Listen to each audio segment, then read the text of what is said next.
The Hegemony's War Council chamber had witnessed the downfall of 47 civilizations.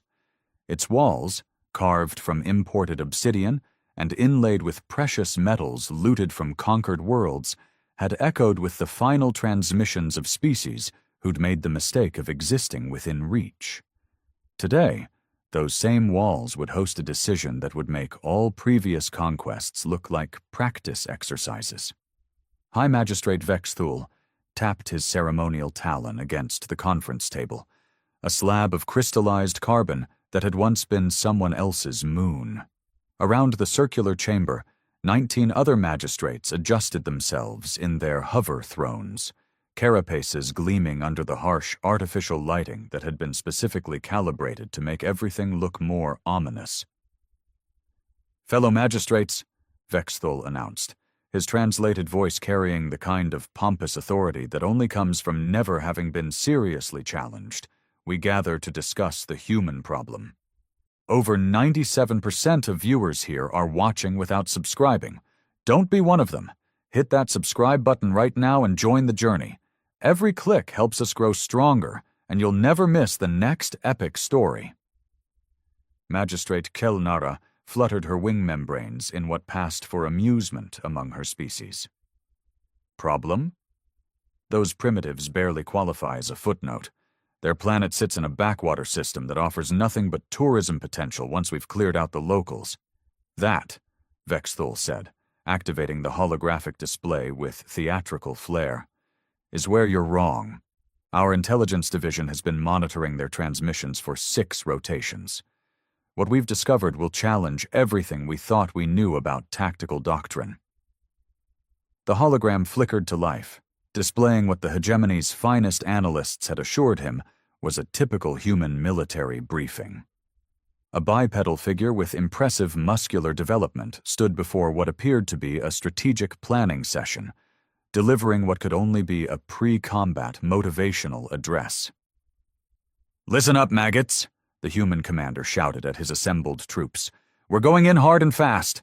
Explosives, heavy weapons, maximum destruction. No survivors, no prisoners." Magistrate Korvash leaned forward, his optical stalks extending for a better view. "Remarkable aggression. Notice how their military hierarchy operates through ritualized intimidation of subordinates."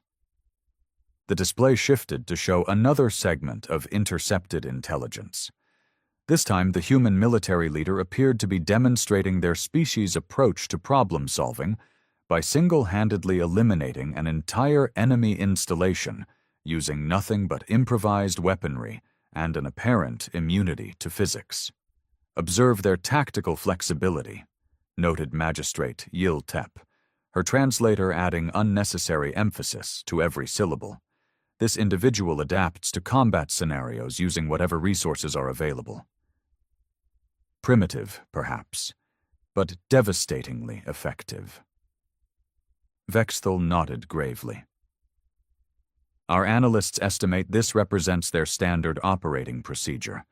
Every transmission we've intercepted follows similar patterns: overwhelming firepower, disregard for collateral damage, and individual operatives capable of eliminating superior forces through sheer determination."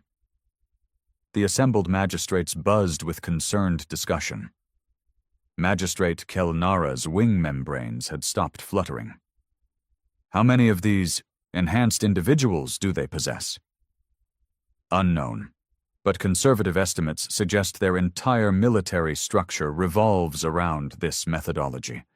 They appear to mass-produce these super soldiers and deploy them against any threat, regardless of scale." Vexthul manipulated the display to show another intercepted transmission, this one featuring a human operative who seemed capable of surviving explosions that would vaporize a Hegemony battlecruiser. Magistrate Korvash's stalks twisted in a pattern indicating deep thought. Their technology appears deliberately crude, yet effective. Notice how they favor kinetic weapons and chemical explosives over energy systems. This suggests either resource limitations or a philosophical preference for messy solutions. The question, Vexthul continued, is whether we can afford to leave such a militant species unchecked. Their current isolation may be temporary. What happens when they develop interstellar capability? The chamber fell silent except for the ambient hum of life support systems. Magistrate Yiltep was the first to speak. We've dealt with warrior cultures before. The Krivak Dominion thought their battle lust made them unconquerable. The Krivak fought with honor codes and ceremonial combat, Kelnara pointed out. These humans appear to fight with enthusiasm. Look at this tactical briefing. The display showed another human commander, this one apparently explaining their species' approach to urban warfare. The presentation involved detailed discussions of maximum casualty infliction and the psychological impact of excessive violence on enemy morale. Magistrate Korvash's stalks drooped slightly. They seemed to enjoy it. That's what concerns me, Vexthul admitted. Most species fight for resources, territory, or survival. These humans appear to fight for the sake of fighting. Every transmission suggests they view warfare as recreational activity. The council digested this unsettling revelation. Magistrate Yiltep's translator crackled slightly as she processed her thoughts. Perhaps we're overthinking this. There's still a single-planet species with limited technology. One decisive strike could eliminate the threat before it spreads. My thinking exactly, Vexthul agreed. A show of force. Demonstrate our technological superiority, accept their inevitable surrender, and incorporate their unique perspectives into our military structure. Those enhanced operatives could prove useful in future campaigns. Magistrate Kelnara's membranes fluttered uncertainly. Assuming they surrender. These intercepts suggest their culture doesn't recognize defeat as a viable option. Every species says that until they watch their cities burn from orbit, Korvash observed, with the confidence of someone who'd personally overseen 17 planetary subjugations. The humans may be formidable by primitive standards, but they've never faced hegemony firepower. Vexthul called for a formal vote. All in favor of immediate military action to contain the human threat? 19 talons, claws, and manipulator appendages rose in unanimous agreement. Only Magistrate Kelnara hesitated, her wing membranes twitching with what might have been intuition. You have concerns, Kelnara. It's probably nothing, she said slowly. But has anyone considered that these might not be military transmissions? Some of the theatrical elements seem excessive even for a warrior culture. Vexthul's laugh was the kind of sound that made entire star systems reconsider their foreign policy choices. Theatrical? My dear colleague, you've obviously never studied military psychology. Every successful warrior culture develops elaborate rituals around combat. The humans have simply taken it to logical extremes. The hologram flickered to a new scene, showing what appeared to be a human super soldier delivering a pre-mission briefing while hanging from a helicopter and firing automatic weapons in multiple directions. I'll be back, the human commander announced with grim determination. Magistrate Korvash's stalks twisted appreciatively. Admirable confidence. This one appears to be promising his troops that he'll return from the mission regardless of casualties. See? Vexthul gestured at the display. Pure military efficiency. No unnecessary sentiment, just professional dedication to mission completion. Kelnara's membranes settled into resignation. I defer to the Council's wisdom. Excellent. I'll issue orders for Fleet Admiral Grixtal to assemble Task Force 7. 3 heavy cruisers should be more than sufficient for a primitive species with enthusiasm issues. As the magistrates began filing out of the chamber, discussing logistics and resource allocation, Magistrate Kelnara lingered. She stared at the frozen hologram, watching the human operative's exaggerated facial expressions. Something still bothers you? Vexthul asked. It's the timing, she said thoughtfully. These transmissions all seem to occur in exactly 90-minute intervals, and the production values are remarkably consistent for battlefield communications. Vexthul waved dismissively. Humans are clearly obsessed with documentation. They probably record everything for training purposes. Very thorough, if impractical. Kelnara nodded, but her membranes continued their nervous flutter as she left the chamber. Behind her, the hologram cycled to a new intercept, showing a human military leader who appeared to be challenging an entire enemy army to individual combat while riding some kind of primitive motorized vehicle. In the depths of space, Task Force 7 received its orders and began the 3-day journey to the Sol system. Fleet Admiral Grixtal reviewed the intelligence package with growing concern for the mental health of whatever species could produce such unhinged military doctrine. None of them considered the possibility that somewhere in the human solar system, a cable TV programmer was wrapping up the weekend's classic action movie marathon and wondering why their broadcast ratings had spiked so dramatically in the outer system. The hegemony was about to discover that intelligence gathering, like comedy, was all about timing. Deep Space Monitoring Station Epsilon had been tracking the approaching alien vessels for exactly 18 days, 7 hours, and 43 minutes. Not because humanity's early warning systems were particularly slow, but because Protocol 7 Alpha required a minimum observation period before escalating contact scenarios to Defense Command.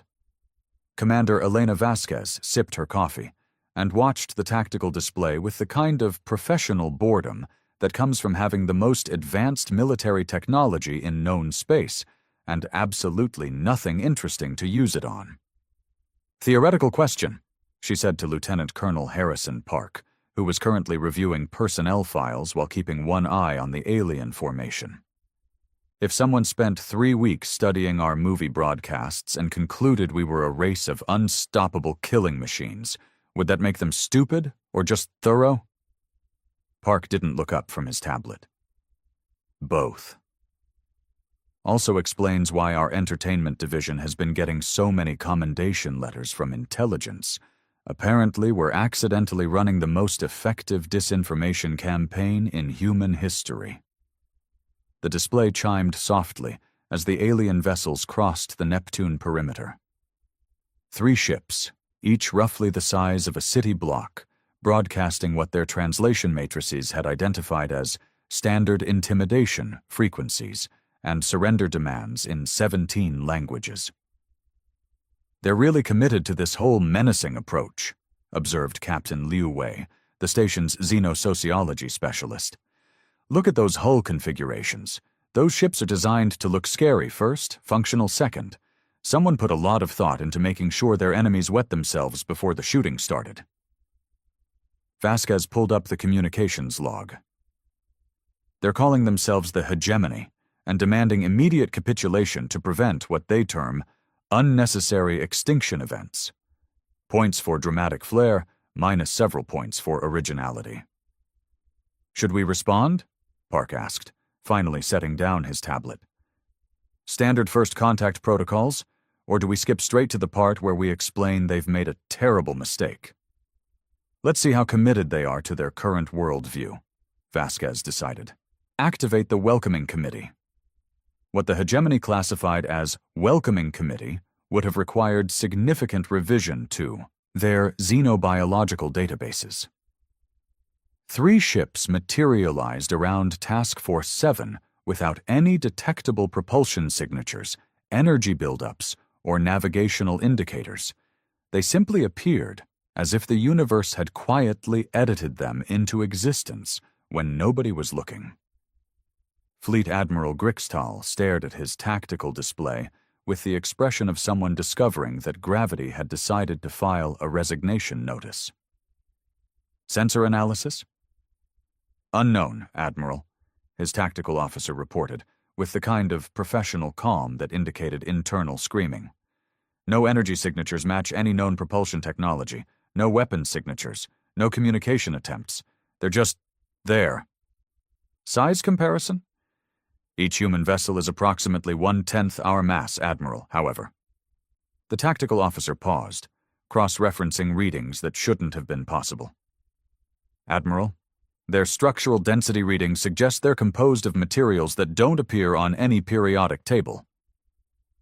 Fleet Admiral Grixtal had conquered 14 star systems and defeated 2 different galactic confederations.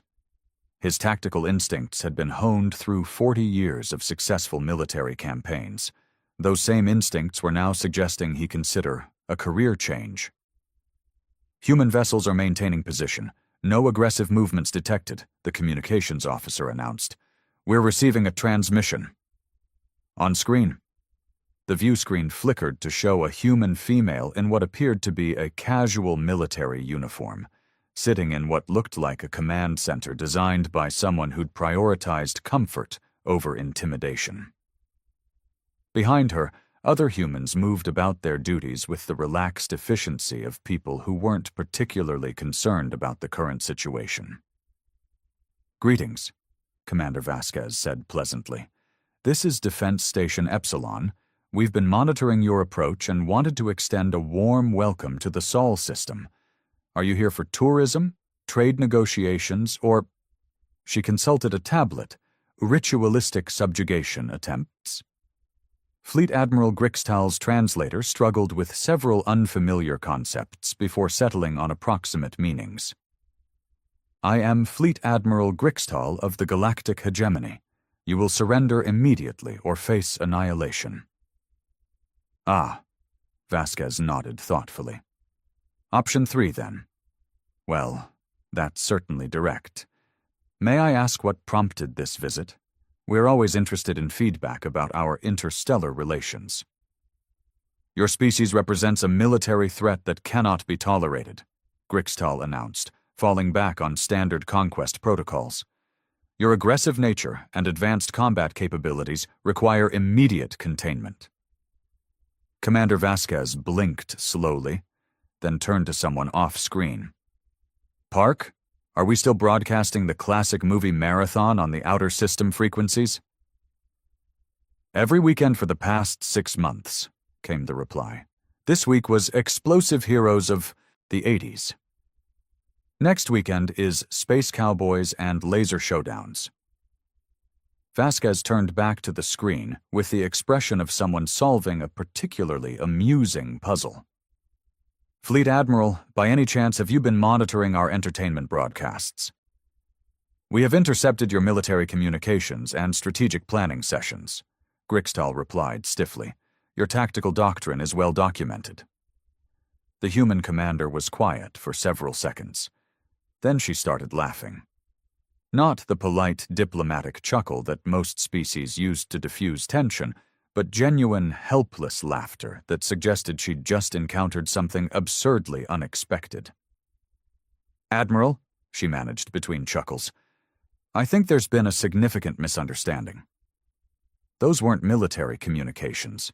Those were movies, fiction, entertainment programs.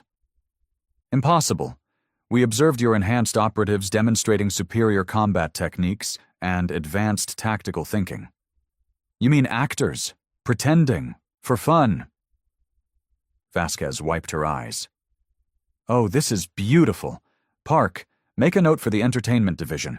Their latest disinformation campaign was so effective it convinced an entire alien invasion fleet. Fleet Admiral Grixtal felt something that he would later describe in his memoirs as the universe shifting sideways. You're claiming your military demonstrations were recreational? Well, yes. Though I suppose if you're looking for actual military demonstrations. Vasquez glanced at her tactical display. Lieutenant Chen, would you mind showing our guests some of our actual defensive capabilities? What happened next would require hegemony intelligence to completely recalibrate their understanding of physics, military doctrine, and the fundamental nature of reality. The space around Task Force 7 became different.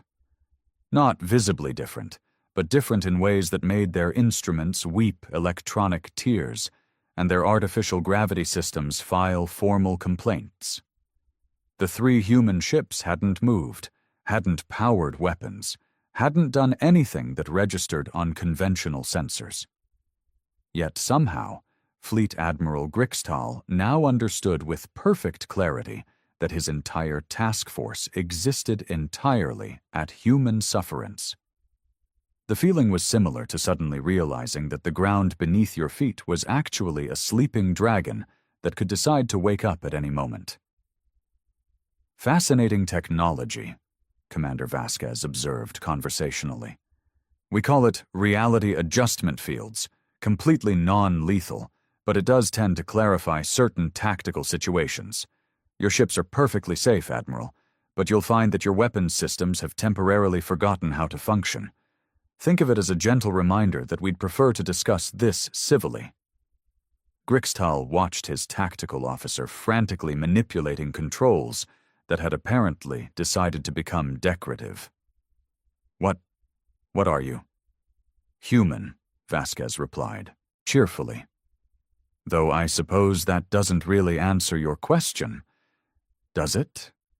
We're a species that accidentally convinced you we were dangerous by broadcasting our entertainment, then demonstrated we actually are dangerous by politely declining your invasion attempt. It's been a very educational first contact, Admiral." Fleet Admiral Grixtal stared at the human commander, realizing that everything his civilization thought they knew about warfare had just become quaint historical curiosity. "I believe," he said slowly, "we may need to reconsider our approach to interstellar relations." "Probably a good idea," Vasquez agreed. "Now, would you like some coffee? We have a lot to discuss, and something tells me this conversation is going to take a while." News traveled fast in a galaxy where faster-than-light communication had been reduced to a minor engineering inconvenience.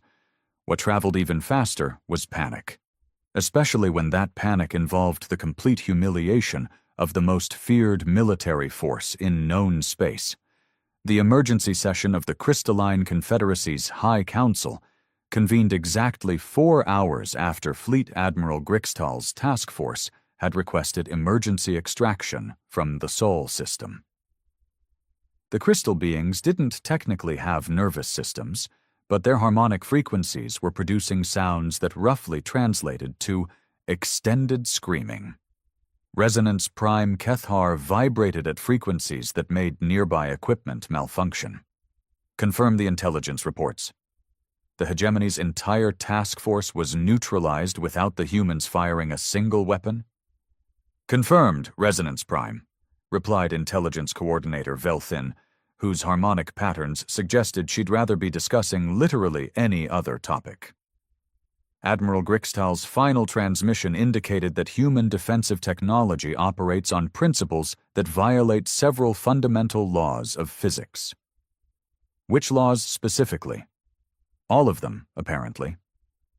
The assembled council's harmonic resonance shifted into what could charitably be described as collective anxiety attack.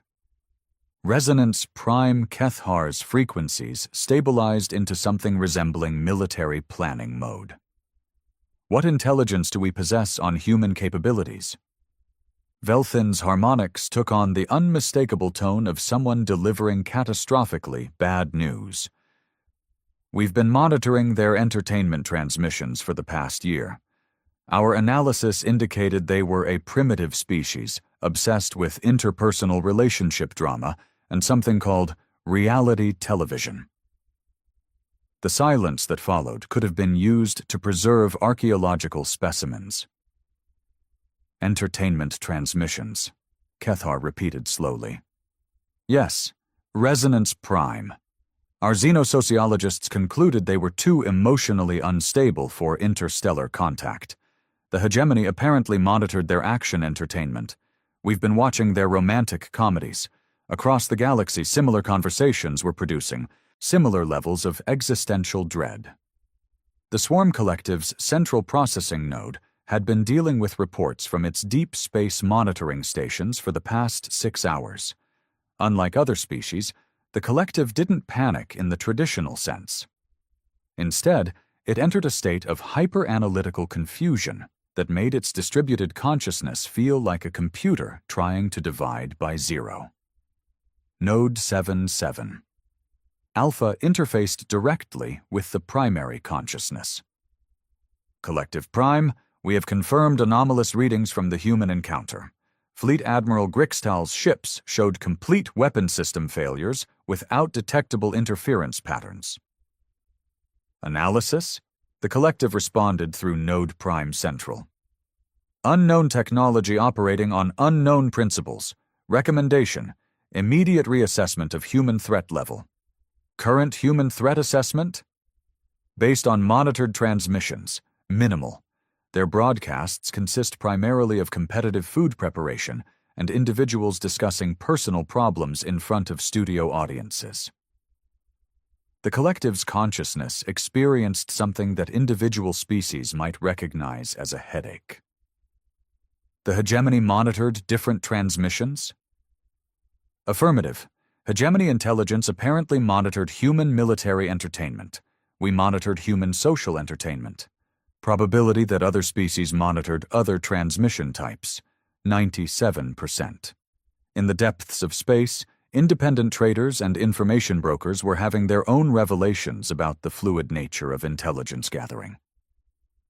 The trading post at Nexus Station buzzed with activity as word spread through the commercial networks.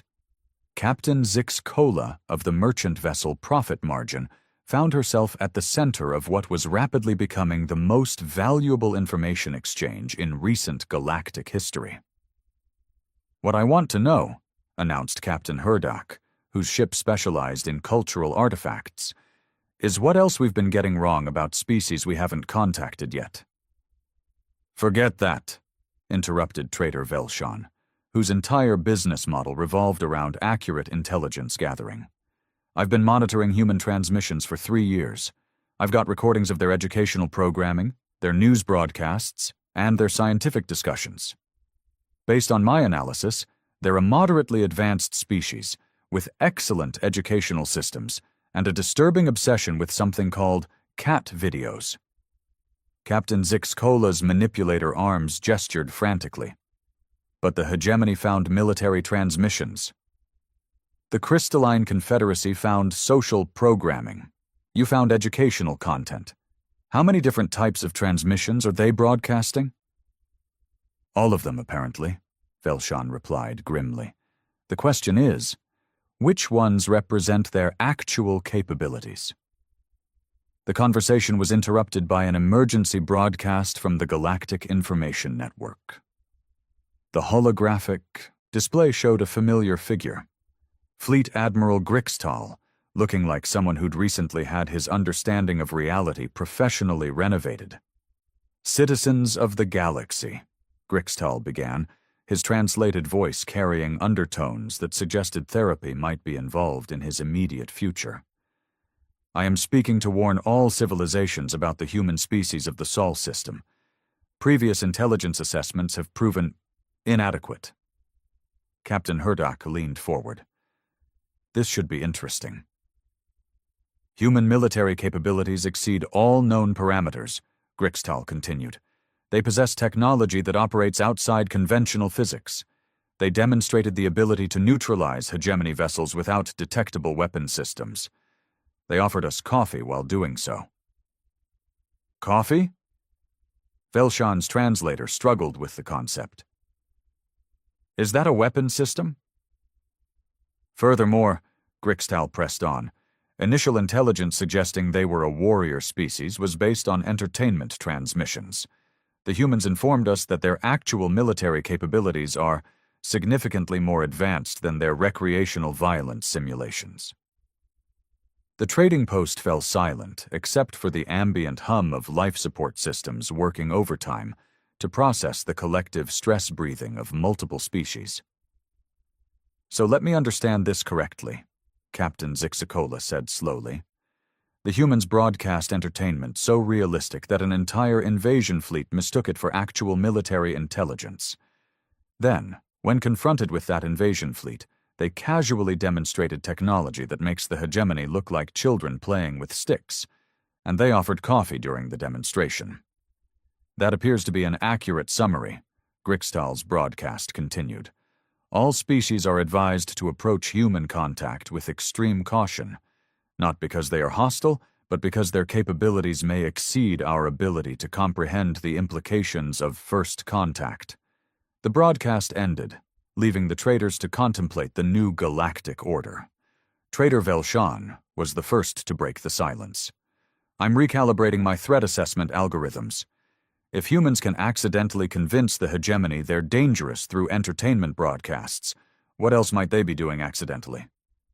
Forget threat assessments, Captain Herdak muttered. I want to know what their actual entertainment looks like if their fake military broadcasts were convincing enough to trigger an invasion. Captain Zixikola began calculating hyperspace routes away from human space. More importantly, if they can disable hegemony task forces while offering refreshments, what happens when they decide to be unfriendly? The question hung in the recycled air of Nexus Station like an unwelcome revelation. Across the galaxy, similar questions were being asked by intelligence agencies, military commanders, and anyone else whose job involved understanding the capabilities of neighboring species. The humans, for their part, remained blissfully unaware that their weekend movie marathons had accidentally triggered the galaxy's first interstellar identity crisis, but they were about to find out. The Human Diplomatic Corps had been established 3 days ago, which made it the youngest interstellar relations department in galactic history, and possibly the most confused.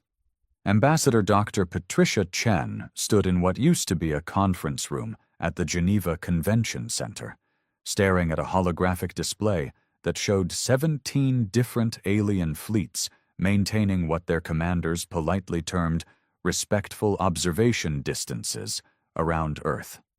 Let me see if I understand this correctly, she said to her hastily assembled staff.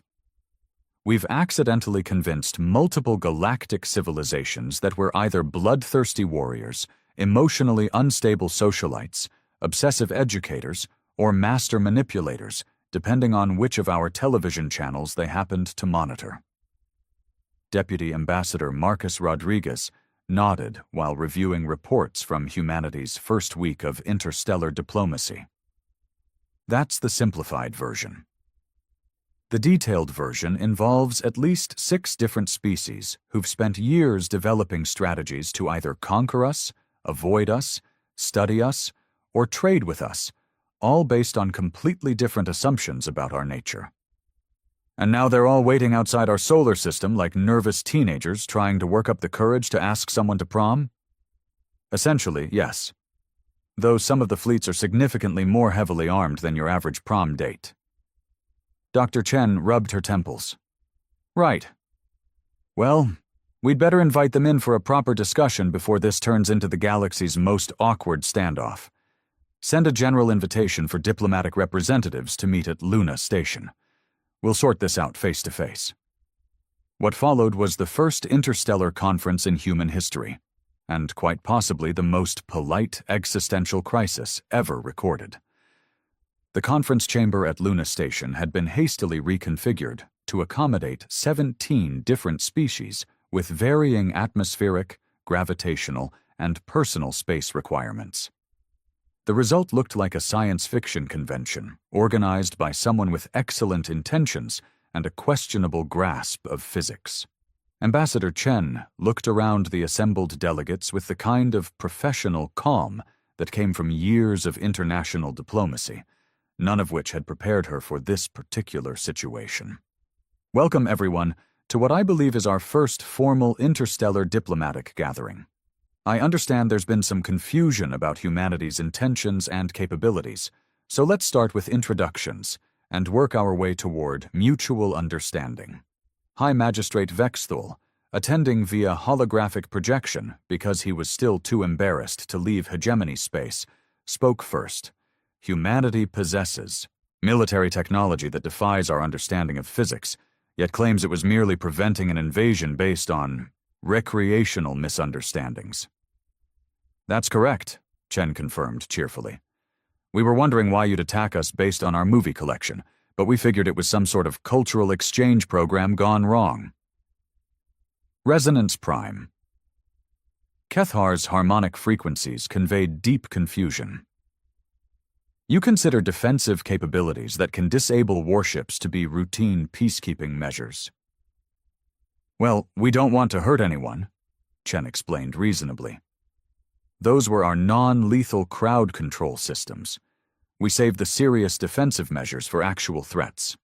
The conference chamber fell silent, except for the sound of multiple species simultaneously reconsidering their life choices. Swarm Node Prime Central interfaced carefully. Query: humans possess more advanced defensive capabilities than demonstrated against Hegemony Task Force. Oh, absolutely, Deputy Ambassador Rodriguez replied, consulting his tablet. What Commander Vasquez showed your friends was basically our polite version of asking someone to please stop knocking on the door. We have considerably more robust options for less neighborly visitors.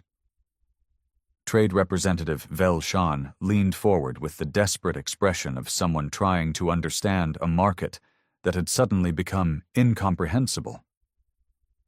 But your transmissions indicated you were either primitive warriors, emotionally unstable social creatures, or peaceful educators. Which assessment was accurate? Dr. Chen considered this. All of them? We're quite diverse as a species. Some of us enjoy action movies, some prefer relationship dramas, others watch educational programming. Most of us watch several different types of content depending on our mood. So, Magistrate Kellinara ventured, her wing membranes fluttering nervously. Your entertainment transmissions represent genuine aspects of your culture? Certainly, though I should mention that our actual military doesn't particularly resemble our action movies. Real military operations tend to involve significantly more paperwork and considerably fewer explosions. Captain Herdak raised a manipulator appendage. Then what do your actual military capabilities look like? Ambassador Chen and Deputy Ambassador Rodriguez exchanged glances. That's probably not something we should discuss in detail at our first diplomatic meeting, Chen said diplomatically. Let's just say we're adequately prepared for home defense and leave it at that. The assembled delegates processed this information with varying degrees of existential concern. Perhaps, suggested Dr. Chen brightly, we should focus on more positive aspects of interstellar relations, trade opportunities, cultural exchange, scientific cooperation. You know, the things that most civilizations discuss when they meet for the first time. Resonance Prime. Kethar's harmonics shifted to what might have been cautious optimism. Humans are interested in peaceful coexistence? Very much so. We're quite excited about meeting other intelligent species. We have scientists who've been waiting their entire careers for opportunities like this. And you have no interest in galactic conquest? Pressed High Magistrate Vexthul. Conquest? Chen looked genuinely surprised. Why would we want to conquer anyone? We're still figuring out how to manage our own planet effectively. Taking responsibility for other people's worlds sounds exhausting. Trade Representative Velshan's relief was visible across species barriers. So humans would be interested in standard commercial relationships? Absolutely. Though I should warn you that our economists are probably going to be very excited about interstellar trade possibilities. They've been running theoretical models for decades. Deputy Ambassador Rodriguez cleared his throat. There is one thing we should probably mention. As a gesture of goodwill, our government has authorized me to offer technical assistance with any defensive or infrastructure challenges your civilizations might be facing. The conference chamber's temperature seemed to drop several degrees. Technical assistance? Swarm Node Prime Central queried with electronic caution. Medical technology, transportation systems, communication networks, energy production, that sort of thing. Our scientists are eager to share knowledge that might benefit everyone. High Magistrate Vexthul's holographic image flickered as his projection systems apparently experienced some form of technical anxiety. "You're offering to share the technology that disabled our task force?" "Oh, that's just basic defensive systems," Rodriguez replied casually. "We're talking about offering our actual technological advances. Agricultural improvements, longevity treatments, computational systems. The useful stuff." The silence that followed was profound enough to constitute a diplomatic incident in itself. Ambassador Chen looked around the chamber with growing concern. "Is everything all right? You all seem worried." Magistrate Kelnara's wing membranes were trembling. "Ambassador Chen, if your defensive systems represent basic technology, and you're offering to share advanced systems, what exactly are your advanced systems capable of?" Dr. Chen paused, finally beginning to understand the source of her guest's anxiety. "Ah, I see the problem. You're concerned that our offer of technological assistance might be some form of subtle conquest attempt." "The thought had occurred to us," admitted Captain Herdak. "I assure you our intentions are entirely peaceful. We simply want to be good neighbors." Chen smiled reassuringly. "Though I suppose from your perspective, neighbors who can casually disable invasion fleets while offering coffee might seem inherently threatening, regardless of their intentions." Trade Representative Velshan spoke for the assembled delegates. "Ambassador Chen, I believe I speak for everyone when I say that humanity has achieved something unprecedented in galactic history." "What's that?" "You've managed to be terrifying entirely by accident, simply by being helpful." Dr. Chen considered this observation. "Well, that's probably the nicest compliment we've received all week. Though I have to ask, if our helpfulness is frightening, what does that say about the rest of the galaxy?" The question hung in the recycled air of Luna Station like a philosophical bomb with a timer nobody could read. And in that moment of crystalline clarity, 17 different species simultaneously realized that perhaps the most terrifying thing about humans wasn't their technology, their unpredictability, or their casual attitude toward physics. It was their apparent inability to understand why any of those things might be considered terrifying. The galaxy would never be quite the same.